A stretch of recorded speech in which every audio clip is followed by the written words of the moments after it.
നോക്കാം. Consider the differential equation dy/dt plus a of I is equal to e raised to minus bt. ഇത് initial condition y0 is equal to 0 and the Laplace transform of y of s of the solution yt is.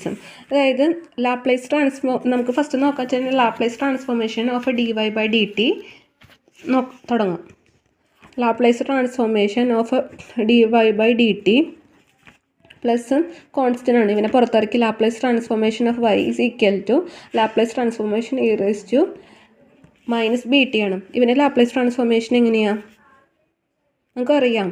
S of y of S minus y of 0 ആണ് plus A of ഇതിൻ്റെ എന്തായിരിക്കും Laplace transformation of S ആണ്. ഇതെന്താ e raised to minus bt ആണ്. അതായത് Laplace transformation of e raised to at എന്ന് പറഞ്ഞാൽ 1 divided by s minus a ആണ് അല്ലേ, അങ്ങനെയാണ്. അപ്പോൾ ഇവിടെ ഒരു നെഗറ്റീവ് കൂടി വന്നിട്ടുണ്ടെങ്കിൽ എന്തായിരിക്കും 1 പ്ലസ് ആയിരിക്കും. അതുപോലെ തന്നെ ഇവിടെ കോൺസ്റ്റൻറ്റ് ബി ആണെന്ന് മാറിയിട്ടുള്ളൂ. അപ്പോൾ 1 divided by s minus a S ഇവിടെ എന്തായിരിക്കും, ഇവിടുത്തെ കേസ് ഇവൻ്റെ ടിയുടെ മുമ്പിലുള്ളത് കോഎഫിഷ്യൻറ്റ് എ ആണ്, ഇവിടെ ബി ആണ്, മൈനസ് ബി ആണ്. അപ്പോൾ എന്തായിരിക്കും S minus minus of B plus B ആയിരിക്കും. അപ്പോൾ ഇവനെ നമ്മൾ പുറത്തെടുത്തു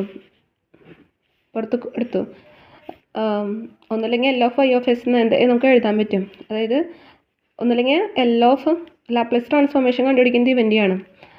y ഓഫ് എസ് കോമൺ ആയിട്ട് എടുക്കുമ്പോൾ എന്തായിരിക്കും എസ് പ്ലസ് എ ആയിരിക്കും. y ഓഫ് 0ൻ്റെ ഇനീഷ്യൽ കണ്ടീഷൻ 0 തന്നെയാണ്. അപ്പോൾ അത് നോക്കണ്ട, എസ് പ്ലസ് ബി ആണ്.